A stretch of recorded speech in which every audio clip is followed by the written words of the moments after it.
네, 이재석 전 KBS 기자 모셨습니다. 어서 오세요. 네, 안녕하세요. 미디어오늘의 노지민 기자 모셨습니다. 어서 오세요. 안녕하세요. 네, 오늘은 탄핵 국면에서의 보도 두 가지를 좀 체크를 해봤으면 좋겠는데요. 하나는 계속 버티고 있습니다.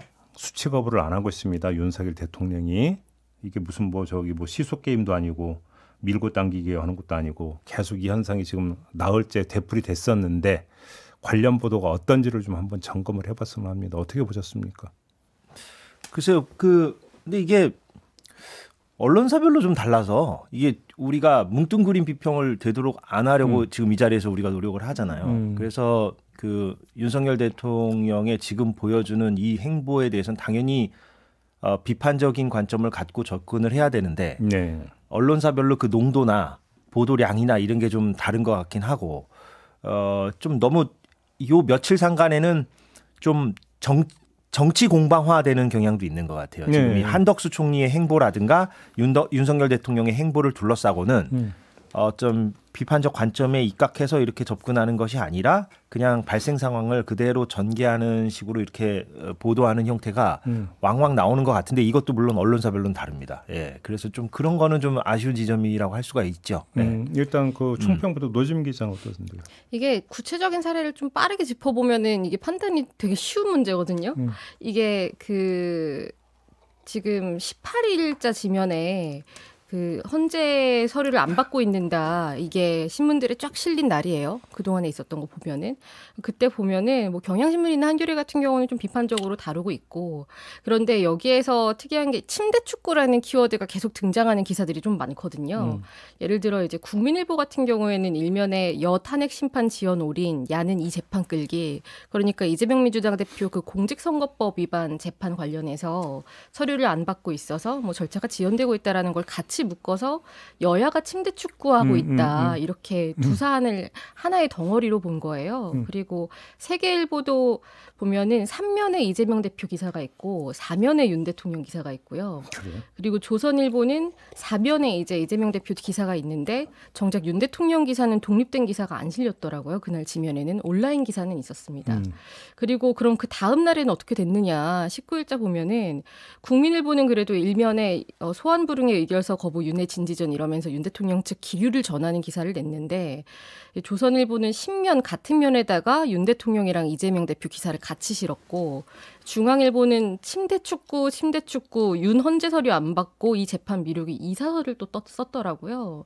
여기서 짚어볼 게 이재명 대표도 재판 지연 전략 쓰고 있다면 이건 비판을 받아야 될 일인데 이걸 같이 묶어서 전하는 게 과연 맞느냐. 지금 사안의 경중을 따졌을 때 지금 일국의 대통령이 내란죄 피의자로서 탄핵 심판에 올랐는데 이 사안보다 이재명 대표 사안이 더 중하다고 볼 수는 없을 거 아니에요. 이거는 기계적인 균형도 지켜지지 못했다라고 볼 수 있는 것이고 그러면은 양측을 어떻게 비판해야 되느냐 이런 고민이 좀 보이는 편집을 한 곳이 없는 것도 아니거든요. 네. 동아일보나 한국일보 같은 경우는 윤 대통령 비판 기사를 좀 앞단에 싣고 이 대표 기사를 좀 뒷단에서 다루는 식으로 비판을 같이 하고 있기 때문에 이런 걸 보면 아직 언론이 국민적인 비판을 받을 수밖에 없겠다라고 보이는 상황이죠. 그리고 이건 뭐 제가 이재명 대표 변호하려는 건 전혀 아닌데 기사를 위한 기사라는 느낌도 있어요. 그러니까 이재명 대표 입장 그거 아닙니까? 집에 왔는데 아무도 없어가지고 못 받아가지고 의원회관인가요? 이쪽으로 왔다. 그래서 받았다 이거거든요. 예, 그러니까 그 사안을 이 윤석열 대통령하고 병치시킨다는 게 이게 말이 됩니까? 예. 그러니까 지난주에 저희가 이제 했던 큰 주제가 이 내란 사태에서도 가치 중립성이라는 게 성립될 수 있느냐. 사실 이 문제를 얘기를 했잖아요.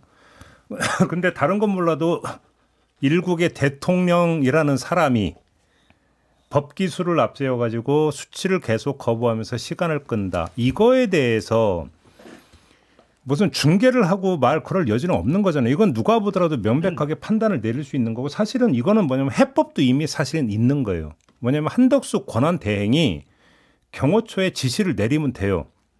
아주 간단한 거예요, 사실은. 이게 이 문제를 그럼 어떻게 풀 것인가에서 의견이 달라서 공론화가 필요하다라고 한다면 제가 100번 양보해서 그렇다고라도 치겠는데 이건 그것도 아니거든요. 이미 해법은 다 있는 거예요. 예.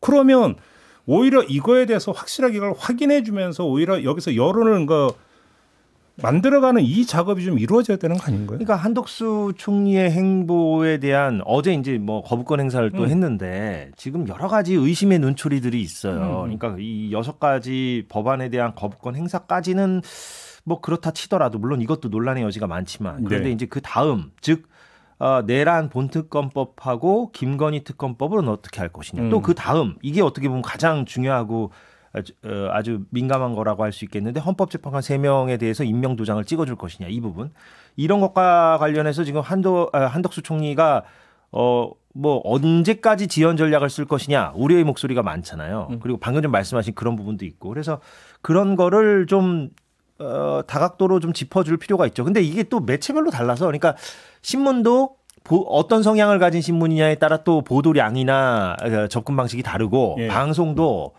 뭐 방송사에 따라서 예를 들면은 뭐 MBC나 JTBC 같은 경우는 매우 적극적인 형태로 지금 이 일련의 사태를 보도하고 있으나 또 상대적으로 좀 다른 방송사들은 덜한 측면이 있고 그런데 또 KBS는 최근 보도를 보면은 이례적으로 좀 힘의 공백 상태라 그런지 몰라도 또 단독 보도들이 또 꽤 유의미한 게 나오고 있거든요, 왕왕. 그러니까 이런 아주 좀 복잡다단한 현상들이 지금 막 벌어지고 있어서 예, 하나로는 얘기할 수 없을 것 같아요. 그러니까 거부권이나 임명권 문제는 좀 이따 이야기를 하고 제가 지금 권한대행 얘기를 했던 것은 아주 상징적인 사례가 그래서 대통령실에도 그거를 전달을 하려고 했더니 대통령실의 설명이 대통령 직무가 정지되어 있는 상태에서 대통령실이 이거를 대리해서 맡는 게 저희들이 직무에 맞는지 잘 모르겠다는 이유로 거부를 했단 말이에요. 그러면 지금 그 대통령 신분은 유지하고 있기 때문에 경호의 대상인 건 맞지만 경호 업무에 대한 어떤 지휘권은 지금 대통령 권한대행에게 있는 거예요. 그러니까 권한대행이 경호처에 이걸 받아라 말아라, 막아라 말아라라고 지시할 수 있는 권한은 대통령 권한대행한테 있다라는 거예요. 예. 그렇게 제가 해법은 간단하다고 보는 게 압수수색도 그래요. 예. 그러니까 한독수 권한대행이 한마디만 하면 되는 거예요. 경호처장한테 이렇게 하라라고 지시만 내리면 끝나는 거라는 거예요. 이것이. 그러니까 이게 수치인 부재잖아요. 대통령실에서 안 받는 사유가. 그리고 대통령실 경호처는 수치 거부잖아요. 그러니까 이 문제를 비판하는 지점은 방금 말씀하신 것처럼 굉장히 간단한 문제인데. 네. 그러니까요. 네, 이걸 복잡하게 볼 필요도 없는 이거 거죠. 무슨 뭐 공방으로 다루고 뭐 해서 이거 분석하고 말고 뭐 지연 전술이다. 세상이 다 뭐 분석하고 밖에 뭐 있어요 이거에. 근데 신문은 또 근데 사설이라는 게 있어서 네. 또 이렇게 아주 그 강도 높게 또 비판하기도 하는데 이게 다 방송은 또 그런 건 없고 그러면 그 리포트나 출연에서 그런 부분들을 비평의 기능을 녹여내야 하는데 그런 거에 있어서는 또 적극적이지 그러니까 이럴 때 이제 방법을 써야 되는 거죠. 기자가 이래서 그 총리실에 이제 권한대행한테 물어봐야 되는 거죠. 지시 내린 바 있느냐, 지시 내릴 계획이 있느냐, 지시 내용을 검토한 적이 있느냐. 제가 한 신문에서는 그걸 본 온라인 기사에서 그걸 본 기억은 있거든요. 예를 들어서 그것이 어떤 직접적 논평이 힘들다면 그렇게 해서 근데 총리실은 아무것도 검토 안 하고 있더라. 이렇게 가면 되는 거란 말이에요. 사실 예. 기술적인 문제죠. 사실 그거는. 그래서 그 KBS 얘기도 잠깐 나왔는데 KBS도 최근에는 이 탄핵 관련해서 수치 거부한다는 거를 그래도 어느 정도 비판을 강하게 해서 윗단에 올려서 보도를 하고 있어요. 이 상황인데 다른 신문 일부 언론사들은 왜 그럴까라는 의문이 계속 남는 거고 지금 윤 대통령이 어쨌든 법을 잘 아는 분인 거잖아요. 그럼에도 뭐 탄핵 당하기까지 있었던 일이 있었던 게 좀 충격적이긴 하지만 그러면은 저희가 기본적으로 떠올리는 표현이 법꾸라지라는 게 있잖아요. 그런데 정작 한 18일부터 오늘까지 신문들을 쭉 보면은 법꾸라지 표현을 쓴 신문사가 거의 없어요. 네, 지역 언론들 그리고 뭐 일간지 있었죠. 일부 예. 그런데 침대 축구라는 표현은 더 자주 등장하고 있죠. 네. 근데 이제 조선일보 같은 경우는 약간 뭐 좀 퍼집니다만 조선일보는 뭐 가령 사설 같은 거를 다른 동아일보나 중앙일보와 비교해 봐도 이 내란 관련해서 헌재나 형사 재판에서 공방의 여지가 있다라는 식으로 쓰기도 하고요. 그러니까 결이 많이 달라요, 조선일보. 그리고 또 일면에 그것도 실었잖아요. 언제죠? 그 탄핵 다음 날인가요? 그 탄핵 가결되고 국회에서 다음 날에 뭐 화를 죽여야 된다. 우리 뭐 국민들이 화가 많다. 뭐 스님 인터뷰를 네, 맞아요. 일면에 넣었잖아요. 그러니까 프레임을 완전히 지금 달리 가고 있어요. 조선일보는 개헌론을 또 이렇게 불지피고 있고 지금 대통령제의 수명이 다 있다. 이거는 권성동 원내대표 말과 아주 딱 일치되는 그런 부분인데, 그러니까 그런 식으로 프레임을 교묘하게 이제 좀 본인들 취향으로 바꾸려는 뭐 모습을 보이고 있고, 그거에 대해서 제가 뭐 옳다 그르다를 얘기하려는 게 아니라 뭐 시각은 다양할 수 있는데. 근데 지금 짚어야 할 부분들을 함께 이렇게 비판적으로 짚으면서 본인들의 어떤 그런 프레임을 소개하면 모르겠는데 그런 프레임들이 결국에는 지금 현재 상황을 덮고 가리고 이런 용도로 쓰이니까 그게 문제인 거죠. 예. 사실 언론 탓하기 전에 아무래도 일국의 대통령인데 거기다 검찰총장 출신인데 그 뭡니까 그 모습이 그게 구차하다는 표현은 참으로 완곡하고 점잖은 표현인 것 같은데. 예. 그러니까 그 본인이 이제 대국민 담화에서 밝힌 모든 걸 당당하게 임하겠다라는 것과 행동이 완전히 불일치할 뿐더러 그렇죠. 또 수많은 사람들 수방사령관, 특정사령관, 경찰청장, 방첩사령관 이 사람들이 했던 그 증언들 그러니까 내가 직접 전화 받아가지고 체포하라는 지시를 받았다라는 거를 싹 다 날조된 거짓말로 지금 치부하고 있는 거잖아요. 이걸 누가 믿어주겠습니까? 예. 그러니까요. 그리고 최근에 여느 때보다 뉴스에 대한 관심이 많이 높아졌잖아요. 그래서 이게 그 옛날 트위터 X에 그 조선일보 그 화가 많다라고 했었던 정확한 건 아니지만 그 편집된 기사가 굉장히 많이 돌았어요. 이렇게 신문 지면 이미지가 많이 공유가 되는 경우는 잘 없거든요. 비판적인 맥락에서요? 네, 그렇죠. 지금 왜 일면에 이 신문은 이런 거를 실었느냐라고 지적하는 게시글이 상당히 많이 올라왔는데 예. 지금 어떻게 보면은 윤석열 대통령이 되게 선택적으로 좀 여론을 수렴하는 측면이 있는 건데 언론사에서도 유사하지 않느냐 뭐 이런 지적이 가능한 것 같습니다. 그런데 이런 건 있는 것 같아요. 제가 짧게만. 그 아무리 지금 특정 언론이 뭐 예를 들면 특정 부분에 대해서 보도를 좀 덜 하고 좀 소홀히 하고 비평의 기능을 안 하고 혹은 특정 프레임을 막 강조하려 하고 해도 지금 국면은 뉴스가 막 왕창 쏟아지는 국면이라고 그래서 안 먹혀요. 네, 지금은 이 막 홍수 같은 분위기거든요. 지금 뉴스의 홍수 같은 분위기라서 그러니까요. 어떤 몇몇 언론이 본인들이 원하는 방향 내지는 어떤 지금의 한덕수 총리의 문제나 대통령의 문제점을 좀 축소하려고 의도를 가진다 한들 그게 먹힐 국면이 아닙니다. 지금. 그렇죠. 예. 네, 저도 거기에는 동의를 해요. 그러니까 효과의 부분이 아니라 해야 되는 부분에 있어서 맞습니다. 그 네. 이야기인 것 같고 또 하나가 이제 그 대통령 권한대행이 헌법재판관을 임명할 수 있느냐 없느냐를 가지고 상당히 논쟁이 되지 않았습니까? 이거에 대한 보도 태도는 어땠다고 평가하십니까?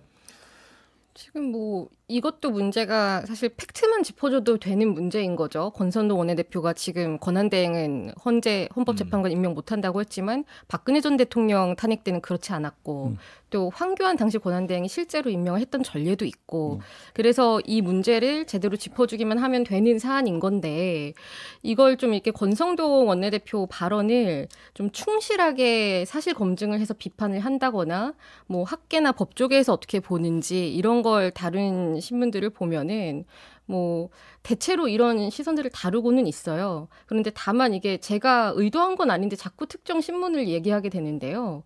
여기에서 재판관 일부가 공석인 상태에서 조선일보는 상태에서 탄핵 선고는 정당하지 않다라는 법조계 일각의 시각도 있다라는 걸 좀 넣기도 하고 또 사설에서는 이렇게 국민의힘이 지원 전략 쓰는 걸로 보이지만 빨리 임명하라는 민주당도 책임이 크다라는 지적도 있고 그러니까 양비론으로. 네, 이렇게 양비론으로 계속 접근을 하면서 지금 어떻게 보면은 그 침대 축구라는 키워드를 아까 잠깐 얘기를 했는데 이런 보도 행태가 사실 굉장히 국정이 이렇게 시급하게 돌아가는 시국에서 좀 되게 느긋하게 침대에 누워 있는 것 같은 그런 보도를 하고 있는 게 아닌가라고 보이는 측면이 근데 있습니다. 대체적으로는 근데 그 권성동 원내대표의 그런 주장에 대해서 뭐 의미 부여를 크게 한다거나 설득력이 있다라거나라는 취지로 보도하는 경우는 거의 적은 것 같고요. 그렇죠. 대체적으로는 그리고 검증 좀 한 것 같은데. 예. 8년 전과 맞습니다. 나눠서. 맞습니다. 예, 했고요.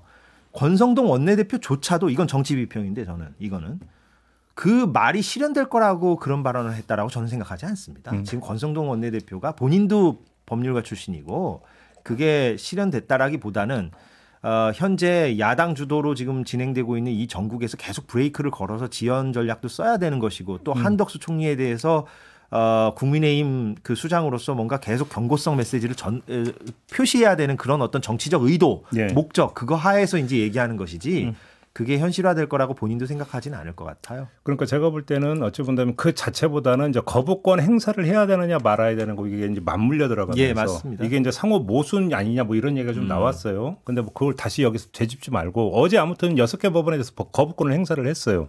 자, 그러면 앞으로 거부권 행사한 거에 대해서 그럴 수밖에 없었고 할 수 있다라고 만약에 그런 논조를 폈던 언론이 임명권 행사에 대해서 안 된다라고 과연 할 수 있겠느냐. 상호 모순이죠. 그렇죠. 근데 그렇게 이건 그 건 바이 건 다르다라고 과연 주장을 한다면 그 논거가 뭐냐. 사실 앞으로 봐야 되는 게 이거죠. 포인트가. 이거 아니겠습니까? 예. 근데 뭐 오늘 중앙일보인가요? 뭐 사설에서 그러니까 헌법재판관 임명이 아니라 그거보다 어떻게 보면 더 수위가 낮은 거라고 볼 수도 있는 김건희 특검법과 내란 본특검법에 대해서도 거부권 행사하면 안 된다라는 취지로 뭐 사설을 썼더라고요. 그러니까 보수 언론조차도. 그러니까요. 예.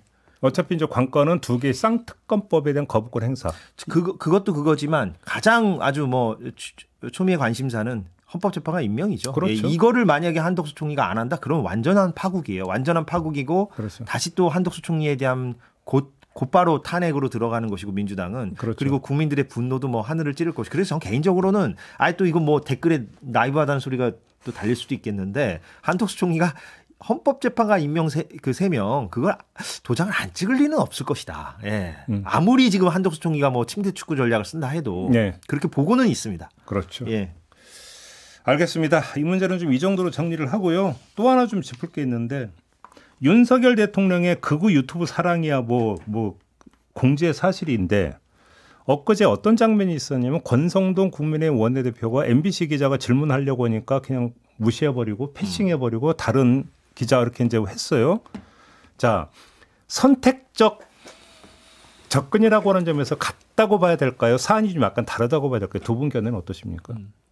이게 뭐 사실 윤 대통령이 극우 유튜브 많이 본다라는 게 단순히 이 사람의 취향이 어떻고 구독 리스트가 어떻다 이게 아닌 거잖아요. 지금 들어야 될 말 안 듣고 그리고 답해야 될 거 안 답하고 그러면서 확증 편향에 갇히고 이런 문제인 건데 물론 이제 권 원내대표 같은 경우는 좀 의도된 측면도 있을 거라고 보입니다만은 본질적으로는 문제가 같은 게 있다고 봅니다.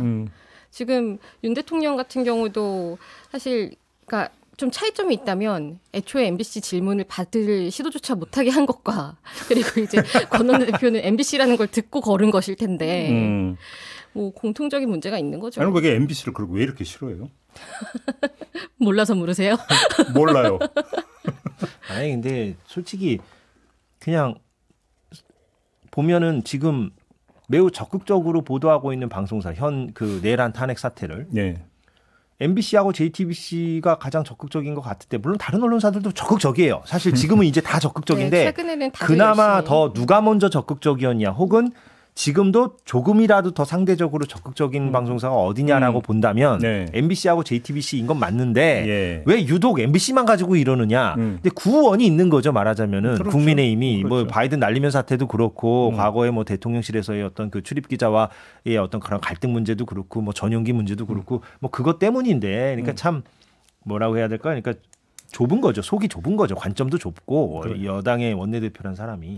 저는 사실 그 현장에서 그렇게 자연스럽게 넘어갔다는 것도 좀 다른 기자들이 뭐 물론 이제 다음 날 질문들이 있었고 뭐 그 날에도 왜 질문을 받지 않느냐라는 지적이 있기는 했는데요. 특정 언론사 이름을 듣고 나서 패싱을 하고 간다라는 건 그리고 심지어 질문 내용조차 안 들었는데 이게 질문이 뭐 중복돼서 그랬다라는 취지로 설명을 다음 날에 했잖아요. 근데 이렇게 하는 건 사실 좀 집단적으로 대응을 해야 되고 이럴 때 기자단 차원에서 좀 어느 정도 결속력을 보여줘야 된다는 측면도 있죠. 기자단 차원에서 공동 대응하는 것이 없어진 지는 오래됐습니다. 그러니까 기자단도 쪼개졌고 또 기자들 사이에서도 쟤는 어디 소속, 쟤는 아주 법조 기자, 전형적인 또 얘는 또 뭐 어떤 뭐 친민주당, 얘는 뭐 친국민의힘 이런 식으로 쪼개지고 갈라져서 예전처럼 뭐 기자단 전체 차원에서의 어떤 공동 행동 이런 것들이 뭐 저는 기억도 안 나요 이제는 거의. 그래도 뭐 윤 대통령 기자회견 질문에 대해서 홍철호 수석이 이제 무례하다라고 했을 때 그때는 그때 그래도 이례적으로 좀 그때도 지역 기자단만 얘기한 거 아닙니까? 지역 기자단과 그때는 이제 좀 늦었지만 순차적으로 입장이 나오기는 했어요.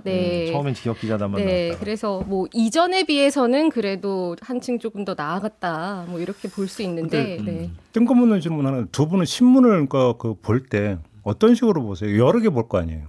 뭐 여러 개 하나는 좀 이렇게 좀 쭉 보는 편이고 나머지는 다 보지 못할 시간이 너무 걸리니까 하나를 읽고 나머지는 뭐 저도 포털 사이트나 뭐 혹은 이런 쪽을 통해서 이렇게 일별하는 편이고요. 네. 저는 신문 볼 때 뒤부터 봅니다. 뒤부터. 뒤? 예. 그러니까 사설부터. 저기 오피니언 예, 명부터. 거기부터. 그러니까 이 신문의 관점을 먼저 좀 보고 팩트를 먼저 이렇게 보는 편이에요. 노 기자는 어떤데? 저희는 이제 소속된 매체 특성상 다 봐야죠. 네, 다 봐야 되는데 다 보기 어려울 때는 일단 일면 편집을 보고 그다음에 주요 의제별로 어떤 식으로 어디에 다 배치를 했느냐 보는데 보게 순서를 되죠. 어떤 식으로 봐요? 그러니까 저는 일면부터 봅니다. 그러니까 이게 지면 기준으로 보는 거죠. 이게 요즘에 다수의 뉴스 소비자랑은 좀 다를 것 같은데요. 그 신문 지면을 PDF 형식으로 볼 수 있는 그 프로그램이 있기 때문에 그걸로 보게 되면 이제 일면을 보게 되고. 제가 얘기한 순서는 그 면이 아니라 그러니까 신문사별로. 신문사별로. 저 같은 경우는 그러니까 저도 이제 신문을 여러 개 보면 저는 교차해서 보거든요. 네. 예를 들어서 한겨레 보면 그다음에 조선 보고, 그다음에 그쵸, 조선 대체로는 보면 그렇게 경향 봅니다. 보고, 네. 경향 보고 나면 중앙 보고 이런 식으로 지그재그 근데 아침에 그걸 다 보실 시간이 있으세요? 봐야죠. 업이 이거니까. 그러니까 저는 옛날부터 그랬어요. 이게 다 읽지 못하잖아요. 그러니까 다 읽지 본다는 못하죠. 게 제가 말하는 건 이제 좀 약간 훑어보는 개념이잖아요. 그렇죠. 예. 저는 이제 저 같은 경우는 오히려 스트레이트 중심으로 보거든요. 그래야죠. 예. 그래서 스트레이트 중심으로 보면서 똑같은 사안에 대해서 이제 어떤 식으로 이제 저는 그래서 이른바 진보 보수 언론이라고 해서 그러니까 크로스로 봐요 주로. 왜 그러냐면 예를 들어서 이게 뭉터기로 블록으로 보게 되면 또 거기에 이제 빠져들어가는 부분들이 일정하게 네. 있을 수 있기 때문에 저 스스로 이제 저는 그런 방법을 택하는데 제가 이걸 왜 얘기를 하냐면 최고 권력자잖아요. 최고 권력에 있으면 사실은 교차 검증과 다양한 의견들을 체크하는 것은 제가 볼 때는 선택이 아니라 의무거든요. 이거는. 그렇지 않습니까? 그런데 지금 오히려 그게 아니라 정반대로 적대적 언론관이 여기에 깔려 있는 거잖아요. 니들 말은 귓등으로도 안 듣겠어. 그래서 질문도 안 받아. 이거잖아요. 이것이 그러니까 뭐 교과서적으로 해서 뭐 편향을 낳는다 이런 뻔한 얘기를 지금 하고자 하는 것이 아니라 이 얘기는 무슨 얘기냐면 그러면 그 언론 특정 언론에 대해서 적대적인 어떤 그런 그 입장을 보이고 있다면 그 언론을 믿고 그 언론의 보도를 접하는 국민들을 그럼 도대체 어떻게 보는 거냐라는 문제가 여기는 깔려 있는 거거든요. 이것이. 예. 그 최근에 그 류혁 전 법무부 감찰관 사표 쓴 사직을 사람. 한 그분이 이제 경향신문 인터뷰에서 한 말이 있는데요. 국가 최고 원수로 국군 통수권자로서 이성적 판단을 못할 상황이면 그것도 유고 사태다 이렇게 표현을 한 게 있어요. 이게 기억에 남는 이유가 물론 이제 표현의 강도가 비판이 좀 세기도 했지만 정치인이 기본적으로 가장 중요한 게 메타인지가 돼야 되는 건데 지금 다양한 얘기를 듣는 것부터 안 되면 그게 안 되잖아요. 생각해 보면은 좀 여러 의견들도 수렴해 가면서 뭐 처음에 생각했던 것들이 좀 선의대로 펼쳐지지 않을 수도 있고 그러면 뭐 방향을 수정할 수도 있고 이렇게 돼야 되는데 지금 윤 대통령 이번 정부 들어와서 있었던 일들 생각하면 뭐 입틀막도 그렇고 의료대란도 그렇고 비상계엄도 그렇고 결국 본질적으로는 다 윤 대통령이 스스로 자기 객관화가 되지 않고 여러 의견을 듣지 않다가 이렇게 돼버린 문제인 것 같거든요. 말씀하세요. 저는 두 분에게 농반 진반으로 하는 얘기인데요. 너무 많은 걸 기대하고 있어요. 무슨 얘기냐면 제가 그럼 구체적으로 얘기해 보겠습니다. 윤석열 대통령이 유튜브 보는 건 좋다 이거예요. 뭐 저도 지금 유튜브 매체에서 뭐 진행하고 있는데 뭐 유튜브 매체도 여러 종류가 있어요. 그중에 윤석열 대통령은 가장 어떻게 보면 질이 낮은 가장 문제가 될 만한 그 1인 방송을 이렇게 보는 한 사람이 나와가지고 장광설을 풀어놓는 형태의 극우적인 관점을 가지고 그런 유튜브를 좋아하니까 김진표 국회의장 만나가지고 이태원 참사의 음모론을 얘기하고 부정선거론에 빠지고 계엄령까지 선포하게 되는 겁니다. 유튜브를 보더라도 가령 어떤 특정 성향을 가진 유튜브를 볼 수 있어요. 예를 들면 자기가 보수다. 그럼 보수적인 성향의 유튜브 방송을 더 선호할 수 있습니다. 왜 그게 안 됩니까? 신문도 그렇게 보는데요. 뭐 그렇게 볼 수 있는데 다만 그 유튜브 방송에 나오는 사람들이 출연자들이 가령 전현직 국회의원들도 좀 나오고 지상파에서도 활동하는 평론가들도 좀 나와가지고 특정 경향성과 특정 방향은 가질 수 있으나 좀 풍성한 얘기들을 해주고 좀 주류적인 얘기를 해주는 그런 유튜브 방송을 봐야지. 예. 혼자가 렌즈 보면서 그냥 장광설을 풀어놓고 음모론을 풀어놓는 그런 유튜브를 보기 때문에 문제인 겁니다. 예, 지금 이것도 유튜브 방송이잖아요. 지금 우리가 하는 것도. 그렇죠. 이런 거 보면 괜찮아요. 이런 거 보든가 아니면 보수적인 성향의 이런 걸 보든가 이러면 돼요. 근데 왜 그런 것만 봅니까? 무슨 아무개 TV 이런 것만. 저희 방송을 열심히 봤으면 내란을 일으켰겠습니까? 아무튼, 예. 열심히 보고 그렇게 생각하신 거 아닐까요? 뭔 소리 하는 거예요 지금. 그러니까 많은 사람들이 이렇게 빠져들다 보니까 결국은 확증 편향에 빠졌다라고들 얘기하는데 저는 선으로 한번 뒤집어서 볼 필요가 있다고 생각을 해요. 무슨 얘기냐면 권력자가 언론을 그 다각도로 접근을 해야 되는 것은 알기 위함이에요. 저는 의무라고 얘기를 했던 게 뭐냐면 알기 위함이라는 게 뭐냐면 한편은 여론이 어떻게 입체적으로 돌아가고 있는지도 알아야 되고 혹시 내가 모르고 있는 사실이 있는지도 알아야 되는 의무가 있기 때문에 교체해서 봐야 된다라는 건데 적대적 언론관을 가지고 특정 어떤 그 매체나 유튜브에만 계속 집중을 한다는 것은 뭐냐면 알고자 함이 없다라는 거예요. 예. 알고자 하는 의도는 1도 없고 무엇만 심리적 동기는 그게 아니라 위안받고자 하는 욕구. 네. 이것 동질감을 느끼고자 하는 욕구. 이것이 발동이 되기 때문에 결국은 그거 유튜브에 빠져들어가는 거고 네.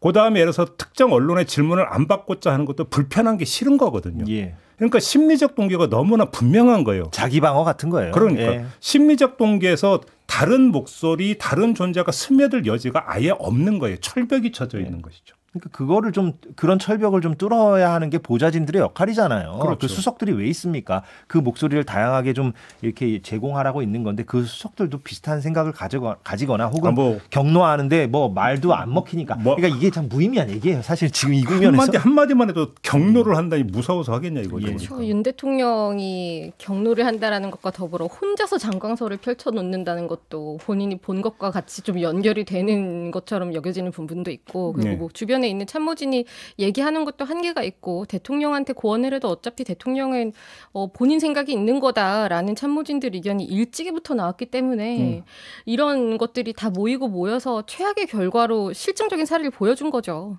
그러니까 우리가 이제 어리석은 이제 혼군이나 암군의 대표적인 사례로 이제 어떤 벌거벗은 임금님을 얘기를 많이 하잖아요. 근데 제가 볼 때는 귀다든 임금님도 마찬가지라는 거죠. 예. 그죠? 이거 임금님이 아니라 귀다든 대통령, 귀다든 권력자. 그것이 얼마나 심각한 문제를 불러올 수 있는 것인지가 여실히 지금 드러나 있다는 것이죠. 예, 그 사실 근데 이 언론 비평 코너니까 그런 조짐이 오래전부터 보였잖아요. 있었죠, 근데 사실. 거기에 대해서 언론들은 또 얼마나 비판적인 목소리와 이런 거를 냈느냐, 문제의식을 보여줬느냐. 그러니까요. 이건 또 언론이 자성할 부분이에요. 지난주에도 제가 얘기를 했지만 언론이 자성해야 될 텐데 그 국회 앞에 달려가고 무슨 뭐 양말을 챙기고 속옷을 챙겼다고 지금 자아자찬할 때가 아니다. 제가 두 칼럼을 제가 지난주에 얘기한 바가 있는데 기억하실지 모르겠지만 그러니까 지금 언론도 이런 사태가 빚어지게 그러니까 조짐이 굉장히 오래전부터 보였습니다. 사실. 예. 그거를 과연 얼마나 언론에서 물론 비판을 많이 하긴 했는데 또 안 들었죠. 윤석열 대통령이 사실 언론이 또 비판을 안 한 건 아닌데. 그렇죠. 예. 비판 총선도 그렇게 됐고. 네, 태세를 전환한 지가 생각보다 꽤 됐습니다. 예. 네. 아니 이거잖아요. 니들이 하는 말은 콩으로 매주를 쓴다 해도 안 믿어. 아니 근데 조선일보나 중앙일보나 동아일보도 사실 비판을 오래전부터 하긴 했어요. 사실 대통령에 대해서. 총선 전부터 이렇게 가면 망한다. 총선 그렇죠. 진다. 기대가 없다는 국정기조 식으로의 바꿔라 이런 나왔죠. 얘기했고 광복회장도 그렇게 얘기했고 보수 진영에서도 했는데 그것조차 안 들었으니까 하긴 대통령이 너무 특이한 것 같기도 하고. 저는 이번에 좀 확인되는 게 하나 있는 것 같아요. 그러니까 그 선관위를 그렇게 털라고 했던 거 부정선거 음모론에 얼마나 빠져 있었는가를 보면서 이제 다시 확인되는 게 나는 여론조사에 일희일비 안 한다. 신경 안 쓴다라고 했던 얘기 있잖아요. 예. 아 그게 진심이었다라는 생각을 하게 된 거예요. 또 그렇게 해석할 수도 있다. 왜냐하면 부정선거 음모론과 연동이 되는 게 결국 여론조사거든요. 네. 그래서 여론조사 꽃도 털라고 한 거잖아요. 그럼 연결이 되어 있는 거예요. 그러니까 시시각각으로 나오는 여론조사 결과도 조작, 음모의 결과로 간주를 한 거예요. 그러니까 뭐냐면 국민 여론이 나한테 이렇게까지 지금 비호감적이고 적대적이라고 하는 것들을 인정을 안 했던 거죠. 예. 그러니까 역으로 그러니까 쭉 되짚어 들어가다 보면 심리의 어떤 흐름이 이렇게 형성이 되어 있었다라는 거예요. 예. 여기서 언론이 무슨 바른 말을 한다고 듣느냐? 씨알도 안 먹히는 거예요. 저는 대통령에 대해서 이제 정신 분석학이나 심리학적인 접근이 매우 필요한 때라고 보고요. 최근에 강준만 교수가 칼럼에서도 그렇게 썼어요. 그러니까 이거는 강준만 교수의 의견입니다. 자존감이 매우 낮은 사람인 것 같다. 강 교수가 보기에는. 그러니까 방어 기제가 작동하고 유튜브 보면서 위안받으려고 하고 그러니까. 자기 세계에 빠지고 이게요. 결국에는 자존감이 낮은 사람들이 보여주는 전형적인 행동 패턴이거든요. 그렇죠. 그러니까 그런 분석이 이제는 필요할 정도로 다 하겠죠. 이제 전문가나 교수들이 이제 책도 낼 것 같은데. 얘기를 하면 왜, 자존감은 극히 낮은데 자존심은 하늘을 찌르는. 예. 그러니까 왜 윤석열 대통령이라는 사람이 탄생을 해서 이렇게 되었느냐라는 거는 분석을 해봐야 될 필요가 우려가 분명히 있고 뭐 다만 이제 뭐 정신질환적인 측면으로 접근을 하는 거에 있어서 물론 이해는 가지만 마음으로 이해는 가지만 조금 조심해야 될 부분도 있는 것 같기는 하거든요. 네. 알겠습니다. 자, 오늘 이야기는 이렇게 좀 마무리하고 두 분과 인사 나누겠습니다. 수고하셨고요. 저도 함께 물러가겠습니다. 고맙습니다. 고맙습니다. 그렇습니다.